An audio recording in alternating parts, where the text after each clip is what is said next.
Or out, stay or go, remain or leave. As the arguments rage about our future with the European Union, one simple fact is inescapable. We're separated from continental Europe by geography and, yes, history too.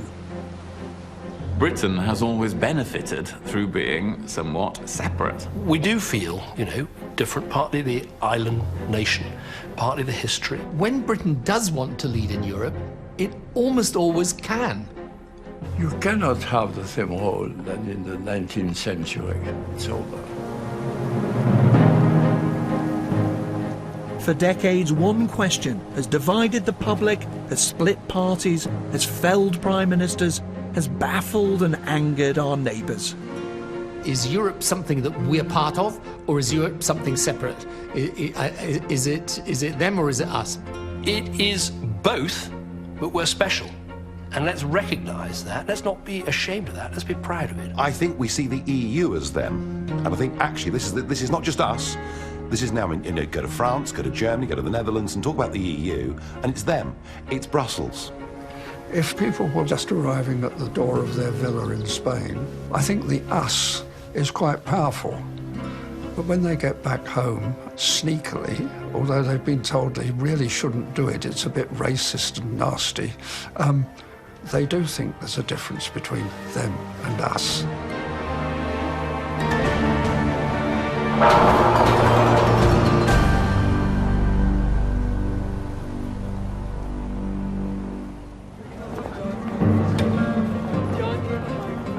It is the people, you, who must now decide whether Europe does mean them or us. The referendum in June will be the biggest decision this country has taken for decades. In the past, the critical judgments were largely made by our political leaders, their advisors, civil servants and diplomats, usually in private, rarely in public. This is the story of what they did and why. It's mighty hard to peer into the future, to know precisely what life will be like if we choose to leave or to remain in the European Union. But one thing we can do is look at how we got here in the first place, to hear from those people whose decisions got us here. I like some bony bits in personality, some prickly bits. It was a coup d'etat. He was following it step by step. He always left his options open. Oui, c'était une sorte de trahison. It won't do. It won't do. There were one or two, how shall I put it, disobliging remarks. Of course, but they were wrong. This wonderful treasure trove of interviews with the key decision makers, filmed 20 years ago, many of them, of course, are no longer with us, gives us a real insight into the decision that we now face. There's one interview we haven't got. It's with the man who, in many ways, was the father of a united Europe. Now, he wasn't a Frenchman, he wasn't a German, he wasn't a Belgian. He was, in fact, the British bulldog himself, Winston Churchill.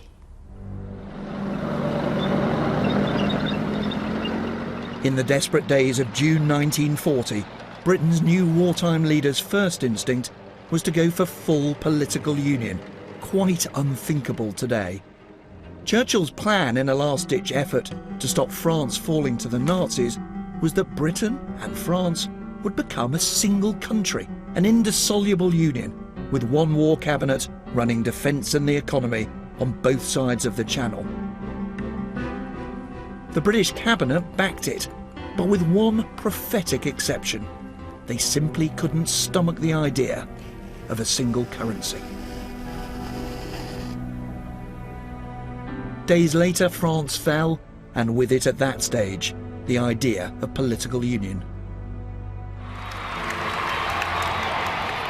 Straight after the war, Churchill gave the idea of a united Europe another push. 20,000 people packed the Dam, or centre of Amsterdam, to give a welcome to Winston Churchill.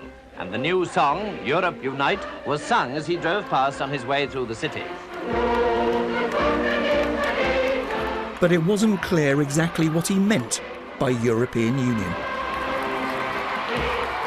We cannot aim at anything less than the union of Europe as a whole. And we look forward with confidence to the day when that union will be achieved. He had rather simplest view of it. I always likened him to Moses, who pointed the way to the promised land, but he never actually led the children of Israel into it, because he was old, but he did point the way and fired the zeal and enthusiasm of others. Please lift your two fingers once more for the sign of victory, but now the sign of winning the peace. Churchill was never clear about what Britain's role should be. Should we be partners or sponsors, players or spectators? Should we get involved or simply encourage the grand project of unifying a continent? Messieurs et mesdames, prenez garde. Je vais parler français. He was ambiguous about Britain's role, but in the post-war talks he was very clear that the old enemy must be part of the club. He looked round rather like a bull, an old bull fighting. And he said, I don't see any Germans. You know, you can't make Europe without Germany. There was no applause anywhere. A deep disillusion. Here was their hero praising the Germans. And it was as if he'd broken wind in public. So Churchill was clear Europe couldn't be built without Germany, but with or without Britain. We've always tended to see ourselves as different. After all, we won the war, they lost it, or were conquered. We had friends all over the world, they did not. We were suspicious of politicians' grand dreams.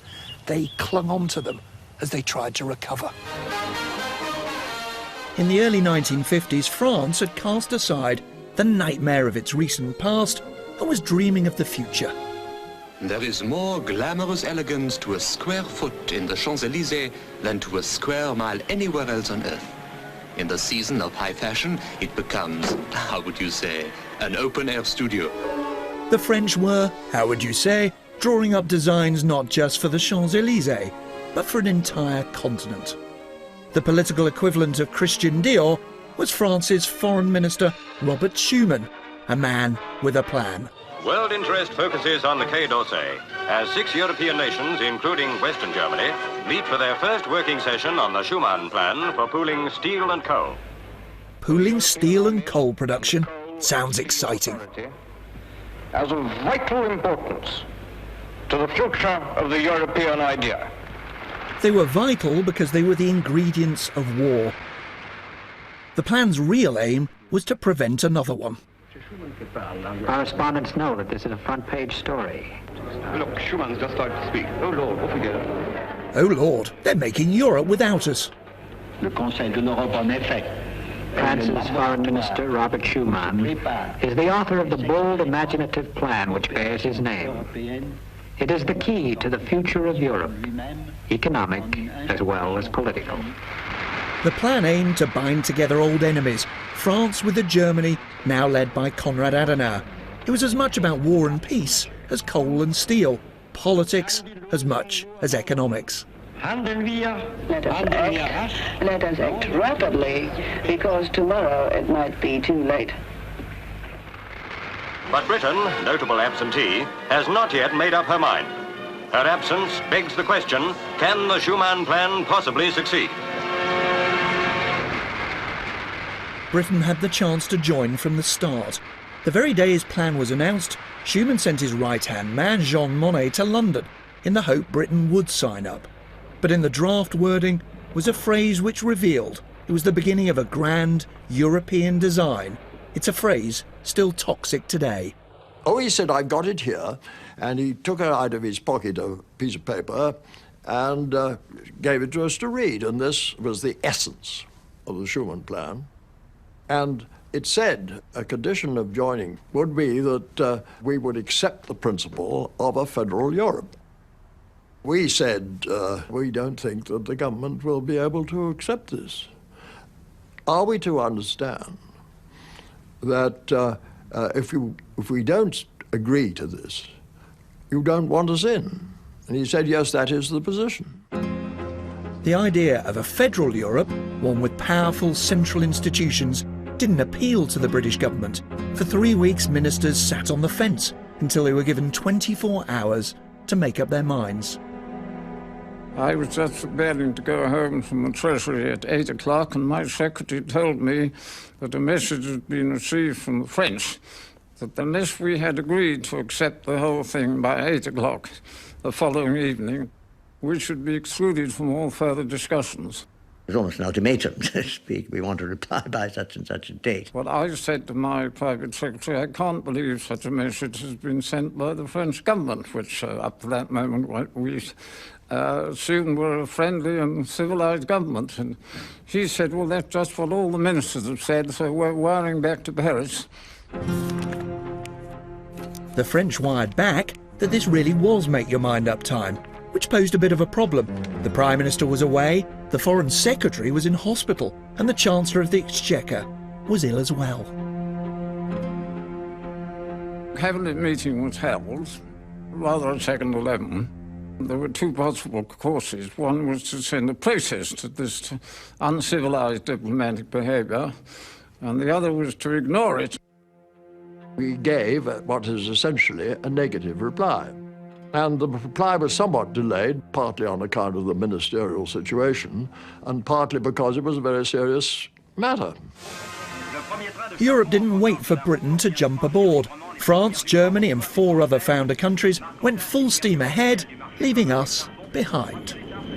Monnet made it clear to us. He said, we must have Britain.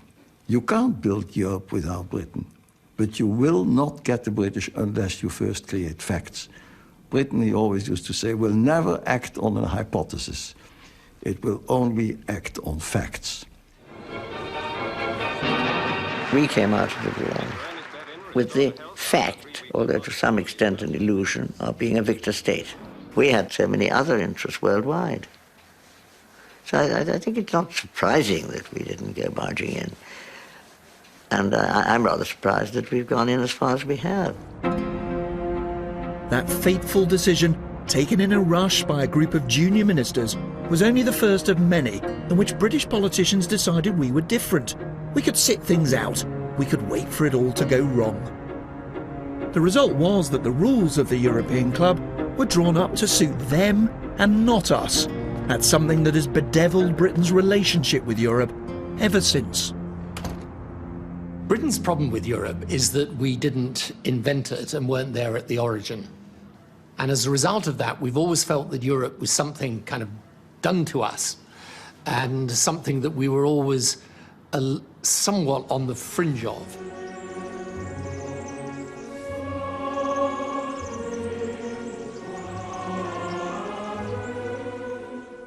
Britain was to get a second chance as a result of what happened on the fringe at the other side of Europe. Messina, on the island of Sicily, now boasts of being the birthplace of a united Europe.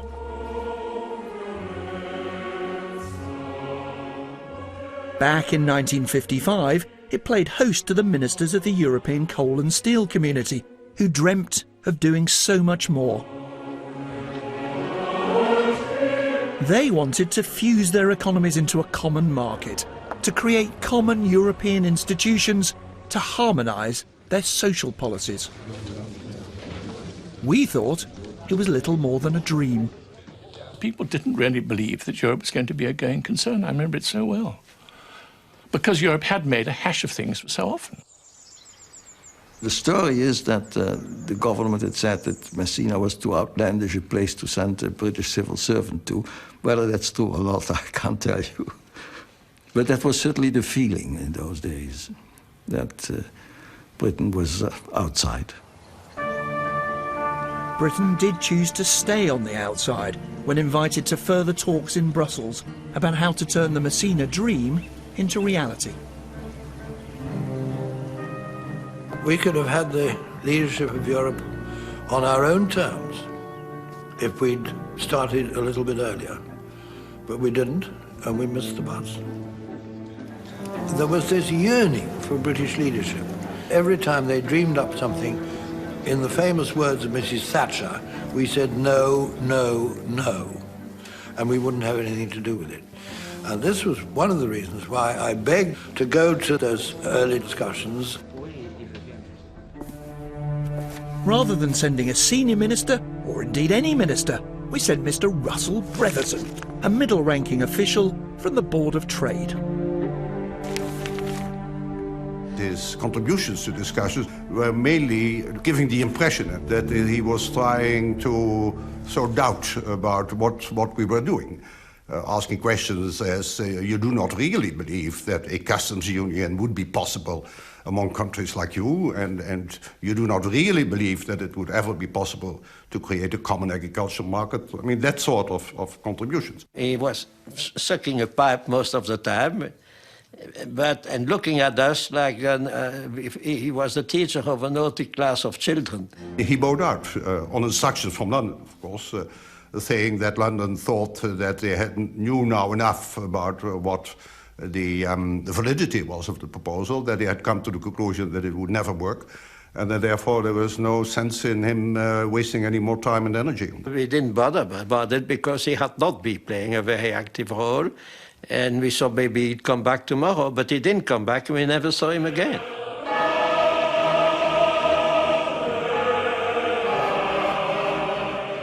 Once again, the Six went ahead without Britain. In 1957, they signed the Treaty of Rome to create the European Economic Community on what was the seat of power in ancient Rome. This was no mere common market. The moment of emotion was the day we signed the treaty in Rome. There is what's left of the Roman Empire. And we all felt that we all belonged to the same culture, the same civilization. We felt very strongly to be Romans that day. One young German MP who would go on to lead his country was so dismayed by Britain's absence that he couldn't bring himself to vote to ratify the treaty. Britain was not in it, and I thought this was a major mistake. I was a convinced European, but if Britain was not a member, I thought it would go wrong, and therefore I did abstain. For thousands of years, frontiers have dominated the life of continental Europe, and at the frontier, most things come to a stop. And now, this age-old system is being checked.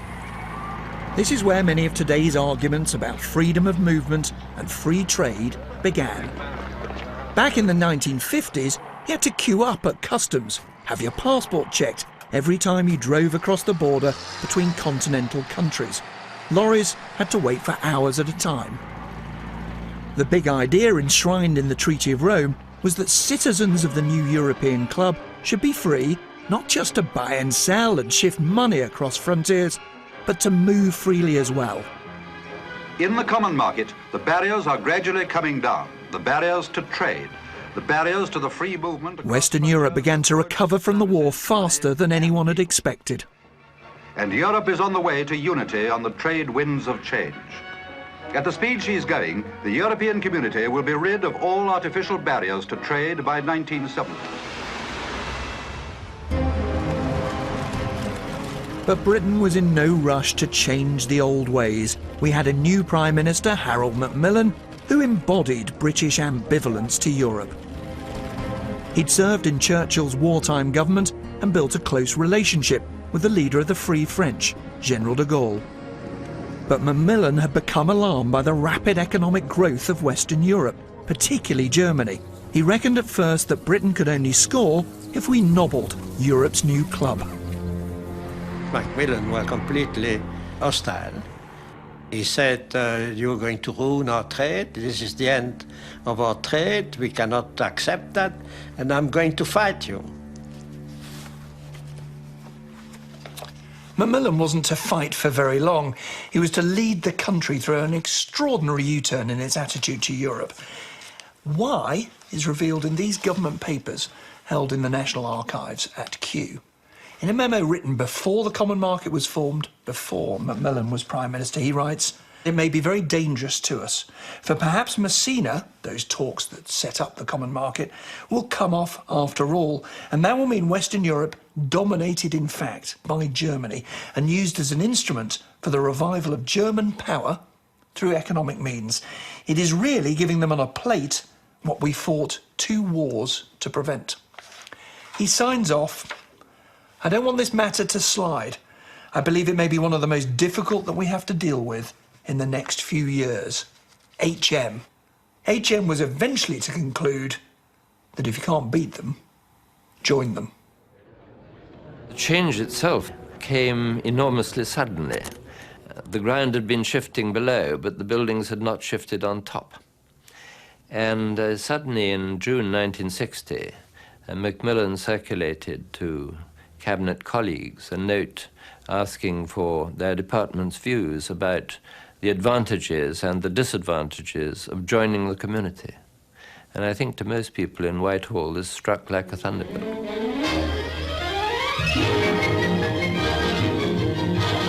Goodbye, England, you wave, and you're off for the day. Off to the continent for a day of wine and wonders, and back in time for a good night cup of cocoa.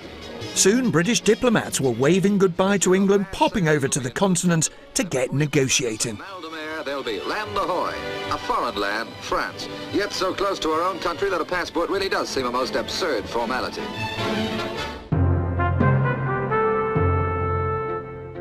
The minister Macmillan put in charge would become the leading man in Britain's European drama. His name was Edward Heath.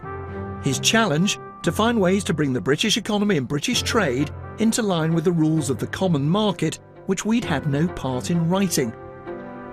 That meant ending the special deals we'd had with the Commonwealth. He and his team spent 15 long months in Brussels, haggling over everything from cars to fish to poultry. We couldn't open the windows because the traffic and the trams made too much of a noise outside. The atmosphere inside the room, the physical atmosphere, was quite appalling. You have to remember that in those days, probably 50, 60, 70% of the people attending the conference smoked like chimneys. And of those, probably 1/3 smoked cigars. And the impact of that on the human frame was at times nearly intolerable. In Brussels, Mr. Heath has fashioned for himself a political stature he's never quite achieved before. People ask if he might not be the next Prime Minister but one. Macmillan took a back seat, whilst Ted Heath took over the driving. I was there the whole time. Any other minister who was invited in hadn't been there, and obviously couldn't know when he came what the atmosphere was like, what things had to be avoided, what things could be pressed. And therefore, in order to avoid any difficulties arising from their visit, it was much better I should keep the whole thing under control. The whole future balance of power is being discussed here in terms of the relative number of eggs laid by hens in Denmark and France. There was always friction with the Ministry of Agriculture. Ted explained in political terms that the moment of truth had come, that the nonsense had got to stop, that big concessions had now got to be made. And he then said, now what are they? And he began extracting these concessions personally, one by one. On the home front, a battle began for public support, a little like today's, a little. This programme is going to be about Britain and Europe. It's one of the great issues of the day, and rightly so, for much depends upon it. Why have we entered into these negotiations with the European Economic Community? There are powerful political and economic reasons why we have done so. It was not said that the community had no political content, but it was argued, and argued very strongly, that it was a primarily economic community. Now, actually, that is not true. I think that some of the people who said that knew it was not true. Opponents of the common market argued then, as they do now, that being in the European club would undermine our sovereignty. Leading the charge, Labour leader Hugh Gateskill, Europe now became the great party splitter. For we are not just a part of Europe, at least not yet. We have a different history. We have ties and links which run across the whole world. If this is the idea, the end of Britain as an independent nation state, I make no apology for repeating it, the end of 1,000 years of history. You may say, all right, let it end. But my goodness, it's a decision that needs a little care and thought. To find that our hero was actually saying that the common market represented the end of 1,000 years of British history, that our borders were not on the Rhine, they were on the Himalayas, and so forth, was a terrible shock. I mean, it was actually a kind of personal agony. I'd had a very long lunch with him in the Garrick Club about 2 to 3 weeks beforehand, in which we tried to reach common ground. And we got on till about 4:30. Everybody else had gone. He was pacing up and down in a small back room there. But the more we talked, the further apart we got. So in that sense, it wasn't a shock to me, except that as he made various points of 1,000 years of history, I thought, oh Christ, it's even worse than I thought. It was a Tory, 68-year-old Harold Macmillan, who came to see Europe as this country's modern future and asked to be let in. First, though, he needed to woo France's President Charles de Gaulle to persuade him to say oui to Britain joining. Negotiations in Brussels seemed to be going well, but the summit at Rambouillet was to give Macmillan a shock. Au début, l'atmosphère était excellente.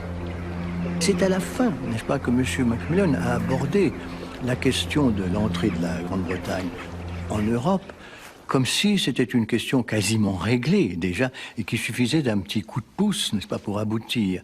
De Gaulle a expliqué à Macmillan que quelle que fût l'amitié qui existait entre la Grande-Bretagne et la France, il n'était pas possible, pour le moment, à la Grande-Bretagne d'entrer dans le marché commun.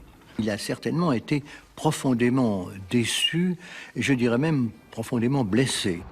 Cette réunion s'est terminée dans une atmosphère très mélancolique. Eh bien, voyons, Milord. Macmillan's charm offensive had failed. Mieux que ça. De Gaulle spelt out why to his cabinet in words noted down by his information minister. Ce ne sont pas des affaires de sentiments, ce sont des affaires de réalité et de chiffres. Il a conclu d'une façon plaisante en rappelant une chanson d'Edith Piaf et voyant que Macmillan était un peu triste devant ce que lui disait le général de Gaulle, celui-ci ne pouvait que lui chanter la chanson d'Edith Piaf, « Ne pleurez pas, Milord ».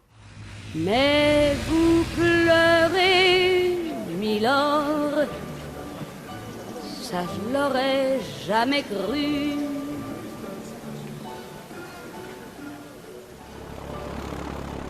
Macmillan didn't actually cry in front of his French hosts, but on the way home he was in tears. He kept de Gaulle's rebuff to himself, leaving Heath and his team to soldier on in Brussels. Allez riez, Milord. Allez chanter, Milord. No disaster, Rambouillet. It passed off okay. That's the message that we read. Well, we read it wrong. A few days later, de Gaulle went public to squash his word, Britain's common market application. At an electrifying press conference in Paris, 800 journalists hung on his every word. Pour définir explicitement la position de la France face à l'entrée de l'Angleterre dans le marché commun et l'évolution politique de l'Europe. Bien, je ne suis pas étonné que vous me le demandiez.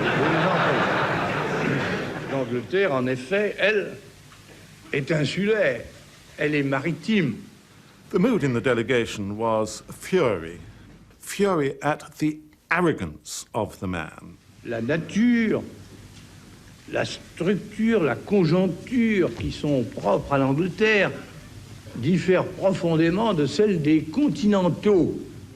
My reaction was, this is going to be front page news in every newspaper in the world. Alors il est possible qu'un jour, l'Angleterre parvienne à se transformer elle-même suffisamment pour faire partie de la communauté européenne sans restriction, sans réserve et de préférence à quoi que ce soit. Je n'en ai pas été surpris.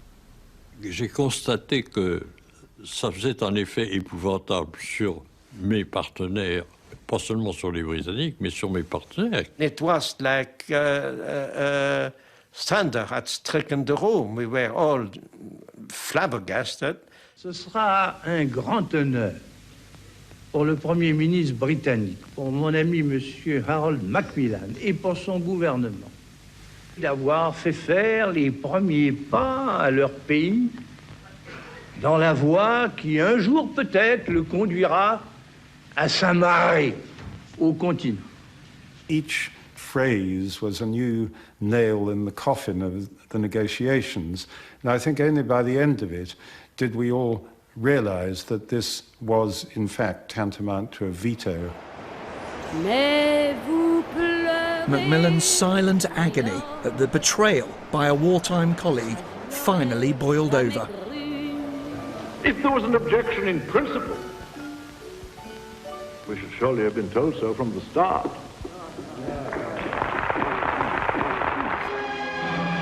A staggering blow is dealt to Western unity in this council hall in Brussels when France blackballs Britain from the common market.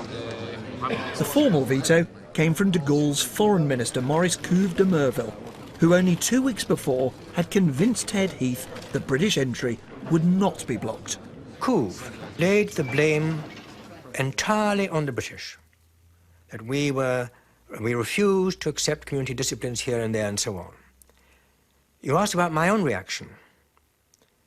I had thought when we went in there that Couve de Merville was going to have a very embarrassing, difficult passage explaining the inexplicable. But in fact, I felt exceedingly angry as time went by. I thought that what he was saying was so outrageous.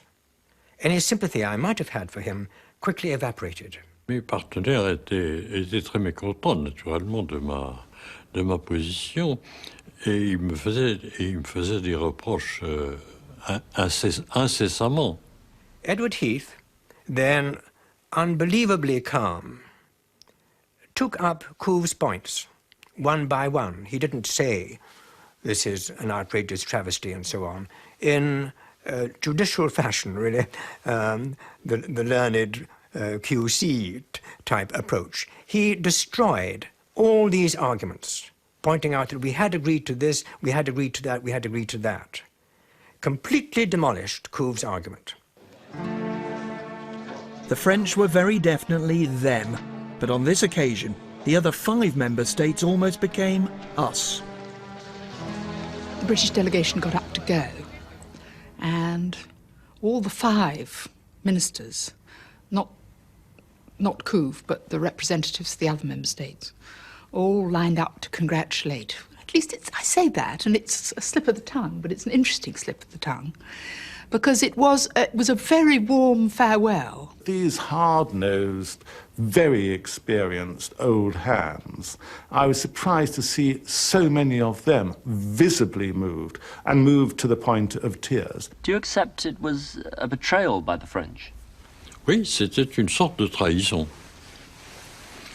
Oui, c'est vrai. I can still see Couve de Merville at the far end of the table on the right, back to the window, sort of laughing. In retrospect, I think they must have found it acutely embarrassing. Thank God we're Englishmen and not common market scum. For why should we be pally with the wogs who started Calais? Oh, de Gaulle may be 10 feet tall and think he's Napoleon. But the French wash every 3 days, on B-days. The Heron folk are a standing joke with their shorts and hairy knees. And the poor old Dutch do nothing much but smell very faintly of cheese. An Italian beau always says hello with a squeeze of finger and thumb. Thank you. So, thank God we're Englishmen and not common market, not common market, not common market scum. We tend to forget our failures. We forget our humiliations. In the sense, it was a humiliation. So it's wiped from the public memory. Nevertheless, to my mind, it was the moment, that day in January 1963, when Britain turned towards Europe. The United Kingdom had made its decision for Europe from that moment on. Whatever the frustrations, there could be no going back. There's nothing like being barred from a club to make you desperate to join it. It took a no from the old enemy across the channel to persuade the British to say yes to Europe. And Ted Heath, the man thwarted by de Gaulle, became obsessed with overturning the French veto. He said that our membership of the common market would only work with the full-hearted consent of Parliament and people. Perhaps that's where the trouble began. Our purpose is not to divide, but to unite. Worn out. I've been shopping for 6 hours. What have you bought then? Nothing. Nothing at all. A complete waste of time. Wicked, isn't it? Wicked. It'll be worse when we join the common market. That nice Mr. Heath would never allow that. That nice Mr. Heath was a man of deeply held passions for music, for sailing, but above all for Europe. He wanted to be the maestro who would lead his country into the European ensemble.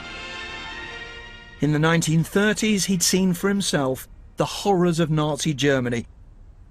In the war, he took part in the D-Day landings. He believed that only a united Europe, with Britain at its heart, could prevent another war. De Gaulle's successor as French president, Georges Pompidou, was ready to listen. Heath had already struck up a friendship with Pompidou's right-hand man. M. Pompidou m'a posé 2 questions. Comment est-il? Quelle confiance peut-on lui faire? Alors j'ai répondu aux 2 questions. Comme je vous réponds aujourd'hui, comment est-il? Et quelle confiance peut-on lui faire? J'ai répondu que c'était probablement le seul Britannique qui croyait à l'Europe, telle qu'elle était dessinée à cette époque. Heath asked Winston Churchill's son-in-law Christopher Soames, who's Britain's ambassador to France, to open secret talks with Pompidou. His task was to prevent another French veto.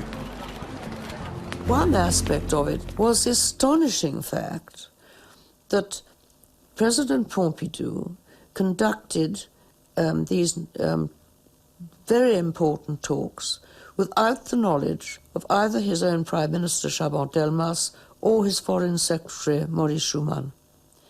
It seems quite extraordinary, but it was so. After 6 months of talking, the two sides were ready for a leaders' summit in Paris. Its aim to erase the painful memories of a decade earlier, to convert that French no into an enthusiastic oui. I knew that to settle all of this, it had to be the French president who did it, and the only person who could with the French president was myself as Prime Minister. The Élysée Palace, scene of the vital talks on the common market between the French President, Monsieur Pompidou, and our Prime Minister. The talks are regarded as the final make-or-break attempt to get Britain into the European Economic Community.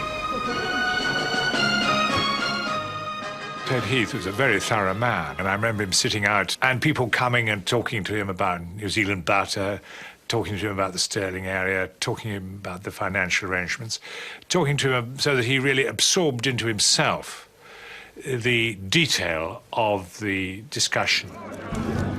Heath hadn't just mastered the detail. A man often seen as stiff and icy switched on his biggest smile. He'd cooked up a plan to win over French hearts by appealing to their stomachs. Ambassador Soames, a well-known bon viveur, invited the president and his wife to leave the presidential palace and join Heath for lunch at the British Embassy instead. A good deal would be easy to swallow after a good meal. C'est important, c'est vrai qu'il y a la diplomatie de la gastronomie. Les plus lamentables étant les Américains à cet égard. Absolument, pour un Français, préoccupant, pour choisir un terme modeste. Mais là, avec Soames à l'ambassade, il n'y avait aucun risque. Et il n'y en a eu aucun. I remember we had salmon with a mayonnaise, with a mint mayonnaise to start with. Actually, it was a sea trout which had come down from Scotland. We had English lamb, I think it was, and we had some seriously spectacular wines, which was, I think, a 55 claret and 35 port. And I think we had Chateau Yquem with the very exciting suite, all in real same style. Inside the embassy, if there'd been any doubt about the prevailing atmosphere between the two heads of government, that was dispelled at once in the way they reacted to each other. It seemed to bear out this evening's headline, in English, in the Paris newspaper François. Pompidou Heath's Smiling Day. The two leaders returned to the Élysée Palace for a historic press conference in a room still remembered by many. This was the very room in which de Gaulle had pronounced the veto. And when Pompidou made his famous remark, there are those who say that France is determined to exclude Britain, and those who say that Britain does not have a European vocation, and you see before you two men who are convinced of the contrary. Ils sont convaincus du contraire. It was a marvelous moment. I had no idea he was going to say anything of that kind. And at this moment, when I recovered myself, because I was moved by this, I looked at the correspondence, and there were many wet eyes in the room. Macmillan's tears of pain had been replaced by tears of joy. The French veto was a thing of the past. All that was left to do was to settle those negotiations in Brussels about the little things like the cost of food and money. We were left simply at the end with New Zealand dairy products, taking cheese and milk together, and our contribution to the budget. On the third day of a marathon session, the deal was done. The great windows at the end of the council chamber were blood red with the dawn, and people began to clap. And we felt that there had been a turning point in history. And then the champagne was produced.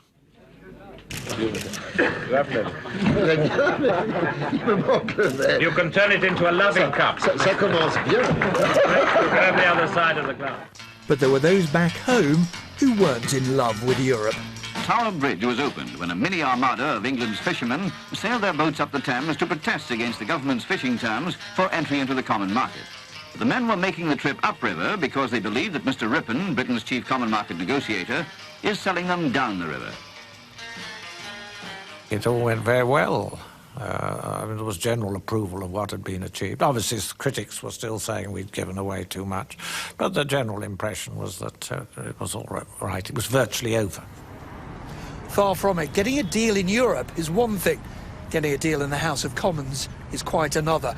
A Prime Minister faced with a divided party simply needs the votes of MPs in other parties. Sound familiar? Ted Heath in the 70s faced the same problem as David Cameron does today. He too faced accusations of using tricks and ruses, the first of which was to say to Tory MPs, you can vote how you like on Europe. His real intention was to reach out to Labour's pro-Europeans, to tell them, vote with your conscience, vote with me. It was a plan dreamt up just down the road in Downing Street by the Tory Chief Whip, Francis Pym. Our overall majority in the Commons was only 25, and we had something like 18 determined anti-marketeers, so that our majority on this issue, if the Labour Party were united against us, was clearly extremely vulnerable. But the Labour Party was split. While most of its MPs were anti, some of its senior figures were passionately devoted to the cause of taking Britain into Europe. It is an opportunity which offers great benefits for us and great benefits for Europe as a whole. Harold Wilson, Labour's leader, did what so many have done over the years. He fudged and waffled and played for time. I'm not going to say we should go in, whatever the terms. I'm not going to say we should stay out. We must wait for the terms. But once the terms were known, Wilson had to come off the fence. In fact, he was pushed off it by a speech given by his own shadow Foreign Secretary, James Callaghan. If we have to prove our Europeanism by accepting that French is the dominant language in the community, then my answer is quite clear. And I will say it in French in order to prevent any misunderstanding. Non, merci beaucoup. But it was Heath who had the last laugh. The great parliamentary debate on Europe was fought for 6 days on the floor of the House. Many MPs have described it as the greatest debate in Britain's parliamentary history.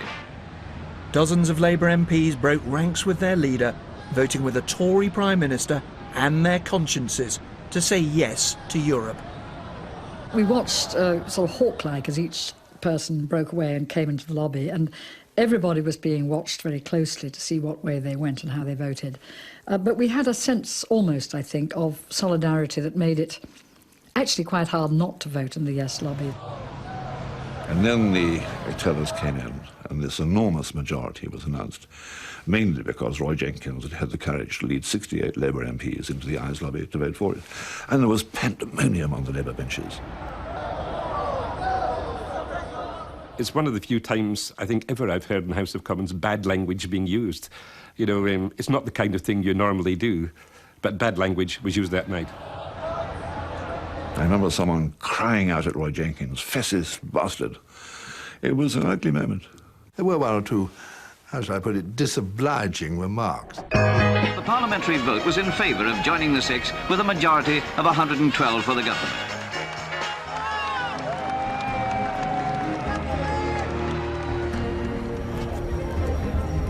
To celebrate, Harold Macmillan, the man who the French had snubbed, lit a bonfire on the white cliffs of Dover, just as they'd done in Churchill's day to celebrate victory in Europe. Heath headed to Brussels to sign the treaty which would bind the UK into the European Economic Community. It created quite a splash. Well, I remember, you know, we marched into the great gathering when somebody threw a bottle of ink over Ted Heath. Most unfortunate lot, normal ink, but sort of Indian ink, black and sticky, very accurately, by a German lady. Mr. Heath was thrust into a lift and somebody pressed a button and he disappeared. And it's almost unbelievable, but it took about a quarter of an hour to find him. The problem was to clean up the Prime Minister. The ink had gone over his head as well, and his hair and one side of his face, and it was very difficult to shift. An hour behind schedule, Heath arrived to sign the treaty. He was well aware that before it could become law, he would face many more hours of parliamentary debates and manoeuvres. At least he knew that his young, loyal MPs were sharing in the celebrations. I supported Ted Heath, and I supported him wholeheartedly in the eventual signing of the treaty. Well, we can all be foolish in our youth. It's much better to be foolish in your youth and discover wisdom in your old age than the other way around. But there were others on the Tory benches who saw the whole European adventure as not just foolish, but a threat. Enoch Powell had backed Heath's efforts to get us in the 1960s. Now, though, he savaged the Prime Minister for betraying his nation. I do not believe that this nation, which has maintained and defended its independence for 1,000 years, will now submit to see it merged or lost. Nor did I become a member of our sovereign parliament in order to consent to that sovereignty being abated or transferred. Heath believed that by sharing sovereignty in Europe, Britain's influence in the world would grow. But he knew Powell and his small band of supporters could link up with Labour. They could wreck the legislation required to enshrine the treaty in British law. So, he kept the European Communities Bill very short. It may have been far-reaching, but it had just 12 clauses, making the wrecker's job harder. The simplicity of the bill overwhelmed all that saw it. I think the government was as delighted with it as the opposition was horrified by it. Of course we can stop them. The mountain of legislation required for that purpose can be held up in Parliament until we get what British democracy requires, the right to choose. The opposition had thought that it might be a 1,000-clause bill. Of course, but they were wrong. And those who were opposed to it, like Michael Foot, wanted to have the greatest possible excuse for holding up the whole thing for years and wrecking it. That's why they demanded 1,000 clauses. There's no justification for it. Now all that was needed was to make sure that Tory MPs stayed loyal. Another job for the party whips. Those who would support the government through thick and thin because they were Europeans in their outlook, we called the robust, and we indicated them on our daily list with a blue sign, a blue tick. On the other extreme would be those who we could never persuade, and they would have some good reasons, some bad reasons for voting against the government, and we gave them the collective title of the shits, and we marked them off with a brown pencil. And then in the middle, there was a larger group than the others, which we called the wets. And it was a term, in fact, invented by the then Chief Whip, Francis Pym. Any loss of a vote or any setback in the course of this passage was a blow to the whole standing of the government and the whole position. So the stakes just could not have been higher.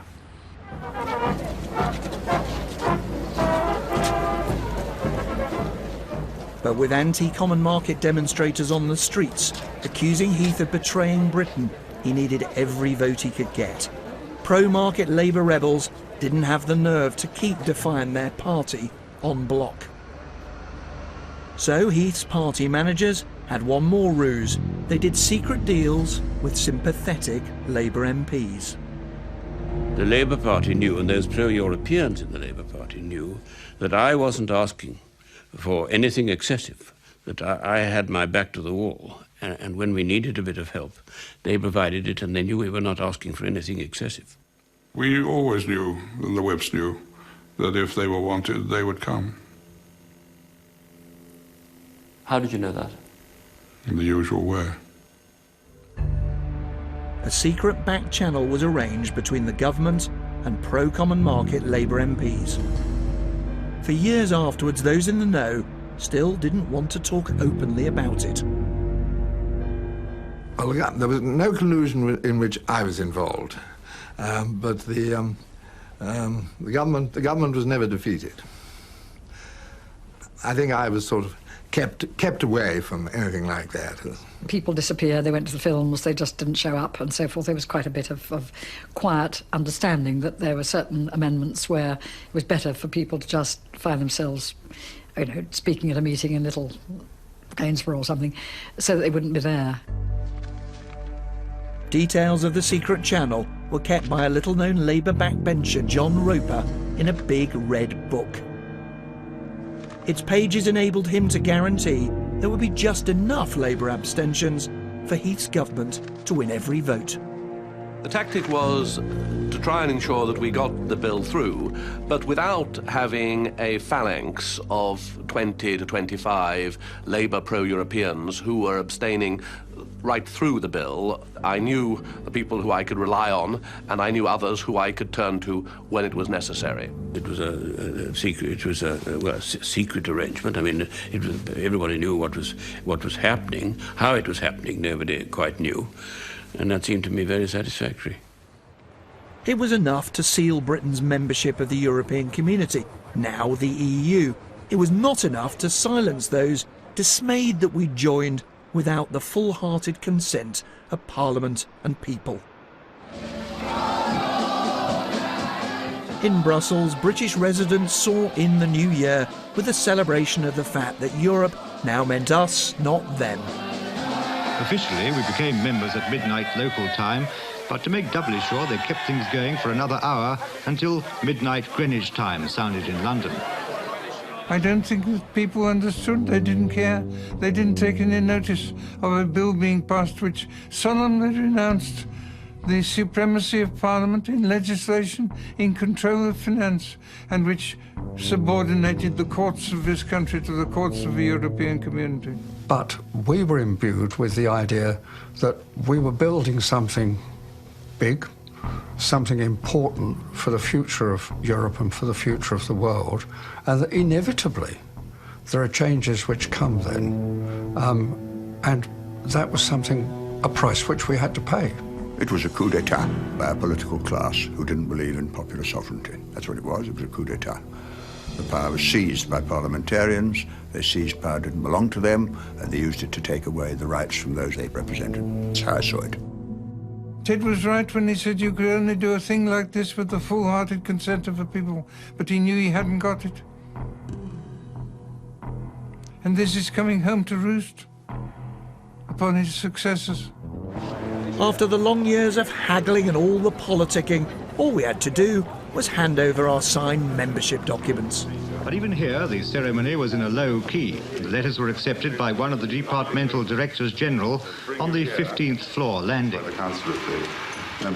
In little more than a year, Britain would be questioning its European membership, and as we'll hear in next week's programme, planning a referendum very like the one we're having now. Hello. Happy New Year. Happy New Year. Happy New Year. There was no plan then to give the people their say.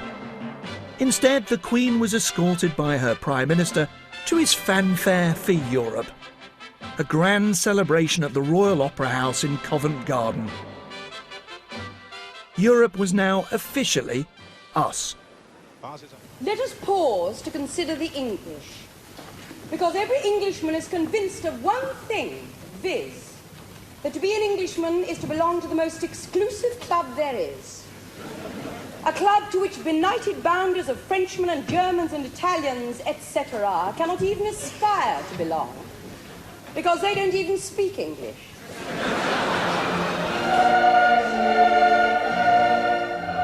Behind the scenes, the European dream had already moved on. Europe's founders were now contemplating the next step in ever closer union, economic and monetary union, in other words, a single currency. Even before he celebrated with the Queen, Heath knew things were about to change. I was across at number 10 when the message came in from Pompidou setting the agenda for the meeting. And the centre point of it was a move towards economic and monetary union, which Pompidou suggested we should aim at for 1980. And we saw this. Heath then came in and read the message, made no comment. And then Sir Alec Douglas Hume, the Foreign Secretary, also came in, read it, and he looked across at Ted Heath and said, don't think the House will like this very much, Ted. Is that what Alec Hume said? To which Heath said, but that, Alec, is what it's all about. Well, that's what it was about. And we'd have got it. We've got to get in to get on. We must move ahead or we fall behind. Nothing in life stays the same. We've got to get in